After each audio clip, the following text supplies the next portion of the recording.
கோயில் புள்ளும் சிலம்பின காண் புள்ளரையல் கோயில் புள்ளும் சிலம்பின காண் புள்ளரையல் கோயில் வெள்ளை விழிசங்கின் பேரரவம் கேட்டிலையோ வெள்ளை விழிசங்கின் பேரரவம் கேட்டிலையோ பிள்ளை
இன்றைய நாள் 6ஆம் பாசுரத்தில் இருக்கக்கூடிய விஷயங்களை நாம் பார்க்க வேண்டும்.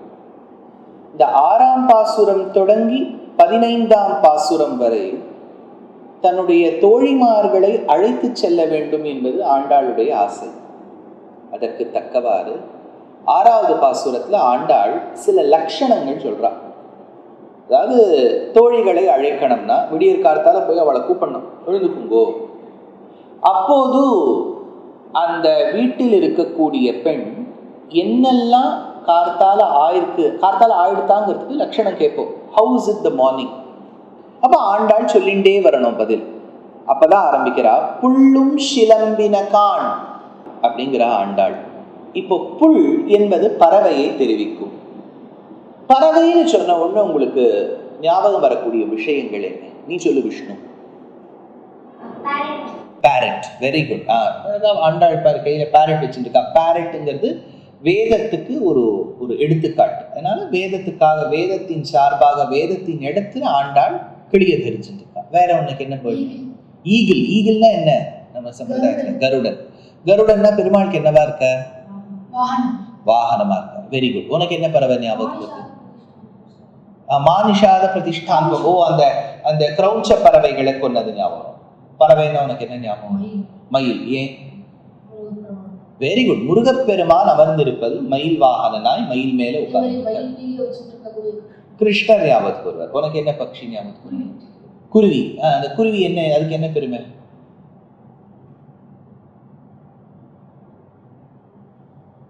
அதாவது குருவிக்கு என்ன சொல்லலாம், சின்ன பறவை. ஆனா அந்த குருவியிலேயே பல வகைகள் உண்டு. அதெல்லாம் கூடு கட்டும் போது குக்கணாங்குருவின்னு ஒரு குருவி, அது எப்படி அவ்வளவு அழகா கூடு கட்டுறதுன்னே தெரியாது, சின்னதா இருக்கு, ஆனா எவ்வளவு கீர்த்தி பெருசா இருக்கு. உனக்கு என்ன பறவை பிடிக்கும்? காக்கா. காக்கானா உனக்கு உடனே என்ன ஞாபகத்துக்கு வரும்? கிருஷ்ணன் ஞாபகத்துக்கு வரும். கருநிறம். Very good. அப்படின்னா ஆண்டாள் பறவையை எடுத்துக்காட்டா வச்சுன்னு சொல்றா. அதனால என்ன சொல்றா, புள்ளும் சிலம்பினகான். புள்ளின் அந்த துவனி கேட்டு பாரு. சிலம்பினகான் புல்லரையன் கோயில். புல் அரையன், அரையன்னா அரசன் அர்த்தம். புல் அரையன், புட்களுக்கு, அந்த பட்சிகளுக்கு அரசனா இருக்கக்கூடிய வேதாத்மா விஹகேஸ்வரோ யவனிகா மாயா ஜெகன் மோகினி. இது எந்த யாரோட ஸ்லோகம்? இது ஆளவந்தாருடைய சதுஸ்லோகி. வேதாத்மா விஹகேஸ்வரா, அந்த வேதாத்மாவாய் விஹகேஸ்வரனாய் பன்னகனாய் தார்க்ஷனாய் கொண்டாடப்படக்கூடிய கருடன் புல்லரையன். அதனால இந்த இடத்துல சொல்றா, கோயிலில் வெள்ளை விழிசங்கின் பேரரவம் கேட்டிலையோ. பெருமாள் கோவிலேருந்து வரக்கூடிய சங்கநாதம் உன் காதில் விழவில்லையா அப்படின்னு கேட்கிறார். இப்போ வெள்ளை விழிசங்கு, விழுவிழேன்னு இருக்கக்கூடிய சங்கின் துவனி கேட்கவில்லையோ. உங்க ஆத்துல நீங்க சங்கு வாசிப்பீளா? நீ உங்க ஆத்துல எப்போ ஒரு தடவை எப்போ வாசிச்சு? கோயில்ல இருக்கும்போது. ஆத்துல வாசிப்பீளா? ஆத்துல வாசிக்க மாட்டோம்.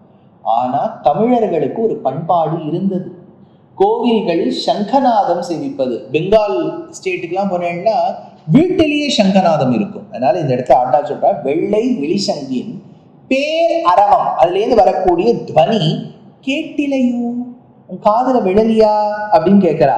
அப்புறம் இப்ப அந்த பெண்மணியை பார்த்து சொல்றா, பாரடி கார்த்தால ஆயிடுது, பேர்ட்ஸ் எல்லாம் சத்தம் போடுறது, அப்புறம் இந்த பெருமாள் கோவில்ல இருந்து சங்கநாதம் கேட்கறது. எந்த கோவில்? பெருமாள் கோவில். பெருமாள் கோவில் உனக்கு எப்படி தெரியும்? இல்ல, பெருமாள் கோவில் எப்படி தெரியும்? Very good. புல்லரையன் கோயில்னு சொல்றான். கருடன் இருக்கக்கூடிய கோவில். ஏன்னா ஒரு கோவில் எடுத்துட்டேன்னா அந்த மதில்ல 4 ஓரத்திலையும் கருடன் இருப்பார். சன்னதி கருடன் இருப்பார், பெருமாள் எதிர்க்க எழுதியிருக்கக்கூடிய கருடன். அதனால இந்த இடத்த சொல்றா, புல்லரையன் கோயிலில் வெள்ளை விழி சங்கின் பேரரவம் கேட்டிலையோ. இதெல்லாம் அந்த உள்ள இருக்கக்கூடிய பெண்மணிக்கு சொல்றா அடையாளமா, இல்ல ஆயிரத்தி நாழி அப்படின்னு சொல்றா. அப்ப அந்த உள்ள இருக்கக்கூடிய பெண்மணி கேட்போம் இல்லையா, சரி நீ எழுப்பறியே, நம்ம என்ன பண்ண போறோம்? என்ன பண்ண போறா? பெருமாள் நாமத்தை பாட போறா. அந்த எந்த பெருமாள்? பெருமாள்னா யாருங்க? கிருஷ்ணர். கிருஷ்ணர் சிறு வயதில் செய்த லீலா சேஷ்டிதங்களை பண்ணணும். ஆனா அவர் லீலா சேஷ்டிதம் பண்ணியிருக்காரு, ஆச்சரியமா பண்ணியிருக்காருங்கிறது போன பாசுரத்துல பார்த்தோம், மாயனை அப்படிங்கிற பாசுரத்துல பார்த்தோம். அப்படி என்ன மாய காரியம் பண்ணிவிட்டார்னா ஆண்டாள் சொல்றா, பேய் முலை நஞ்சு உண்டு, கண்ணனை வதம் செய்ய வேண்டும் என்பதற்காக தன்னுடைய முலையில் விடத்தை தடவிக்கொண்டு ஒரு பெண்மணி வந்தாள். அவள் பேர் பூதனா பாலகாதினி. அந்த பூதனாவே வந்திருக்கா. அந்த பேய்முலையோடு வந்த பூதனையின் பாலை உண்டு அவளையும் நற்கதிக்கு ஏத்தினார் எம்பெருமான். அப்படிங்கிறதால பேய்முலை நஞ்சு உண்டு. சரி, இப்போ கிருஷ்ணர் பூதனாவை கொன்னதுக்கும் ராமர் தாட்டகாவை கொன்னதுக்கும் என்ன சாமியம்? ஒரு ஸ்திரீய. அப்படின்னா பெண்களை நாம் மதிக்க வேண்டும். ராமரும் கிருஷ்ணரை ஏன் மதிக்கலன்னு கேட்டா மதிக்காம இல்லை, ஏன்னா ஒரு பெண்ணுக்கு இருக்க வேண்டிய கருணை அவர்கிட்ட, அவ்வளவுதான். ஒரு தாய், ஒரு தங்கை, அக்கான்னா அதுக்குன்னு ஒரு கருணை இருக்கு, இதெல்லாம் அவகிட்ட இல்லை. அப்போ பெண்மையை இழந்து விட்டார்கள், வதம் செய்தார். பெய்முலை நஞ்சுண்டு, கள்ளச்சகடம் கலக்கழிய காலோச்சி. கள்ளச்சகடம், கள்ளச்சகடம் சொன்னது சகடாசுரன். அந்த சகடாசுரனுடைய இயற்பெயர் என்ன? உத்கச்சன். அந்த உத்கச்சனாய் வந்த சகடத்தை கள்ளச்சகடம் கலக்கழிய கால் ஓச்சி, காலால எட்டி விட்டு எரிந்த. அடுத்தது வெள்ளத்தரவில் துயில் அமர்ந்த வித்தினை. வித்து இவர்தான் காரணம். வெள்ளத்தரவில் துயில் அமர்ந்த வித்து எப்ப படுத்துட்டார்? வெள்ளத்தரவில் எந்த வெள்ளம்? செம்பரம்பாக்கம் திறந்து விட்ட போதா? Very good. வெள்ளை அரவில் துயிலமர்ந்த வித்தினை. விழுவிழுன்னு இருக்கக்கூடிய ஆதிசேஷன். அதனால வெள்ளத்தரவில் துயிலமர்ந்த வித்தினை. இந்த வெள்ளத்தரவு விழுவிழுன்னு இருக்கக்கூடிய ஆதிசேஷன் அப்படிங்கறத குலசேகர ஆழ்வார் எங்கேயாவது சொல்லியிருக்கிறார்? வெள்ளை அணை மேவி. விழுவிழுன்னு இருக்கக்கூடிய பெருமாள். பெருமாள் என்ன கலர்? அதனால அவர் கிட்டத்தட்ட தூரக்கேன்னு பார்த்தா செஸ் போர்ட் மாதிரி இருக்கும் இல்லையா? ஆதிசேஷன் வெளுப்பு, பெருமாள் கருப்பு. அதனால இந்த இடத்துல சொல்றார் வெள்ளத்தரவில் துயில் அமர்ந்த வித்தினை. அதனால அந்த ஆதிசேஷன் மீது சயனித்துக் கொண்டிருக்கக்கூடிய எம்பெருமான். இப்ப நல்லா யோசிச்சு பாருங்க. ஆரம்பிக்கும் போது புள்ளரையன் அப்படின்னா கருடனை சொல்லியாச்சு. வெள்ளத்தரவுனா ஆதிசேஷனை சொல்லியாச்சு. கருடனும் ஆதிசேஷனும் யாரு? நித்தியசூரிகள். அனந்தன், கருடன், விஸ்வக்சேனர்லாம் நித்தியசூரிகள். நித்தியசூரிகளை கொண்டாடுறா. அதனால அப்பேற்பட்ட வெள்ளத்தரவில் துயிலமர்ந்த வித்தினை காரணமாய் இருக்கக்கூடிய எம்பெருமான் உள்ளத்துக்கொண்டு முனிவர்களும் யோகிகளும். உள்ளத்துக்கொண்டு முனிவர்கள். முனிவர்கள் முனினா என்ன? மனநசீலகா முனிகி. மனசளவுல பெருமாளை நினைச்சுட்டே இருக்கக்கூடியவர்கள் முனிவர்கள். ஸ்ரீமத் ராமாயணத்தின் முதல் ஸ்லோகம்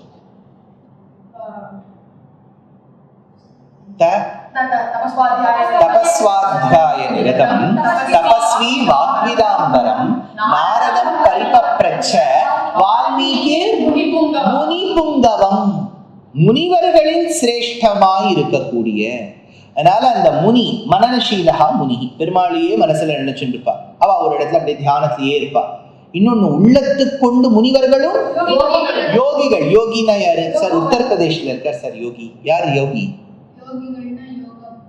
யோகாபியாசம் செய்யக்கூடியவர்கள் யோகிகள். அஷ்டாங்க யோகத்தில் ஈடுபட்டவர்கள். அதனால உள்ளத்துக்கொண்டு முனிவர்களும் யோகிகளும். சரி, பெருமாளையே அந்த யோகிகளும் முனிவர்களும் மனசுலயே நினைச்சிட்டு இருக்கா பெருமாளை.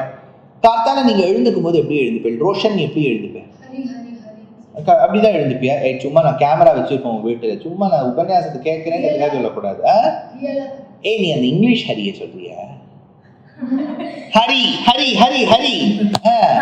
நீ பெருமாளையே நினைச்சிட்டு கிட்டத்தட்ட நீ 13வது ஆழ்வார் ஆயிடுவ போல இருக்கு. நம்ம இவர் என்ன சுவாமி சர்வேஷ், நீ எப்படி காத்தால எழுந்துப்ப? தூக்க கலக்கத்தோட எழுந்துப்போம் சார். நீ என்ன சாதாரணமா எப்படி எழுந்துப்ப? படுத்துட்டு அப்படி. அது புரியுது. சாதாரணமா என்ன வருத்தத்தோட எழுந்துப்பியா? சந்தோஷமா காத்தாலே விடிந்து விட்டது, நான் புஷ்பத்தை பறித்து சமர்ப்பிக்க. எந்த எக்ஸ்பிரஷனுமே அப்படியே சில மாதிரி அப்படியே எழுந்து உட்காந்து அப்படி காஃபின்னு உட்காந்துப்பியா? அப்படியே கையில கூப்பின கையோட அப்படியே நீ என்ன பண்ணுவ? ஏதோ துக்கத்தோட 1 மணி நேரம் கழிச்சுதான் எழுந்து. ஸோ இவ ஆண்டாள் எப்படி எழுந்துக்கணும்னு சொல்றா தெரியுமோ? விஷ்ணு மெல்ல எழுந்துக்கும் போது ஸ்லோவா எழுந்துக்கணுமா? ஏன் ஸ்லோவா எழுந்துக்கணும் தெரியாதா? சரி, என்னமா ரெண்டா கண்ணா? சரி நீ சொல்லு. நீ மெதுவா ஏன் எழுந்துக்கணும்?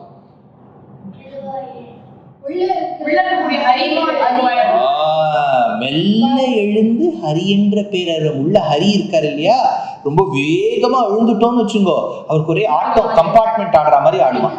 மெல்ல எழுந்து ஆண்டாளுடைய அந்த வர்ணனை பாருங்க. ஹரி என்ற பேரறவம் உள்ளம் புகுந்து குளிர்ந்து, அந்த உள்ளத்தில் புகுந்து அது குளிர வேண்டும். அது அப்படியே சந்தோஷமா இருக்கும். ஏன்னா அந்த ஹரி ஹரி ஹரி ஹரின்னு காத்தால எவ்வளவு தடவை ஹரி சொல்லலாம்? சரி, இப்ப நம்ம ஹரி சொல்லிடலாம் பாருங்க. ஹரி ஹரி ஹரி ஹரி ஹரி ஹரி ஹரி. இப்ப இது நம்ம வேகமா சொல்லலாம். இங்கிலீஷ்ல இருக்கக்கூடிய ஹரியும் நம்ம கொண்டாடணும். ஹரியா சொல்லிடலாமா? ஹரி ஹரி ஹரி ஹரி ஹரி ஹரி ஹரி. 7 செகண்ட்ல ஆயிடுது. அப்படின்னா காத்தால எழுந்துக்கும் போது ஹரி என்ற பேரறவம் அசங்காம எழுந்துக்கணும். உள்ளம் புகுந்து குளிர்ந்து, உள்ளுக்குள்ள ஏசி போட்ட மாதிரி இருக்குமா? அப்படி ஜிலு ஜிலு ஜிலுன்னு இருக்குமா பெருமாளை நினைச்சுண்டா. அதற்காக என்னோட ஃப்ரெண்டே நீ எழுந்துக்க மாட்டியான்னு ஆண்டாள் காலங்கார்த்தால. இது எத்தனாவது பாசுரத்துல கேட்கிறோம்? 6வது பாசுரத்தில் ஆண்டாள் பாகவதோத்தம ஸ்திரீயாக இருக்கக்கூடிய தோழியை பார்த்து எழுந்துக்கோ பெண்ணே என்று பல பல லட்சணங்களை காட்டி கூறுகின்றாள். 7ஆம் பாசுரத்தில் என்ன என்பதனை நாளைய தினம் பார்ப்போம். Dear Astika reader, I'm happy to be authoring a two-part book on the Ramayana in English. The first part is slated for release in the year 2024. The book aims to recreate and retell the Ramayana of Valmiki, conforming to the ancient commentaries and other allied literature.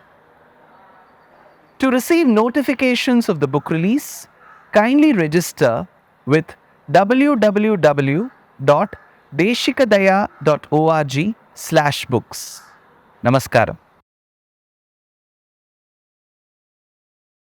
Namaskaram, Astikas. I'm tentatively scheduled to travel to Abu Dhabi and Dubai in the mid-February, to 7 cities in the countries of Australia and New Zealand, namely Adelaide, Perth, Brisbane, Sydney, Melbourne, Auckland and Wellington between the 25th of February and the 25th of March. I'm scheduled to travel to Singapore either in the month of April or January, and later I'll be rendering discourses in New Jersey, Boston, Maryland, Pittsburgh, and then in St. Louis and Indianapolis in the month of July. I'm sure you would love to share this message with your friends and relatives.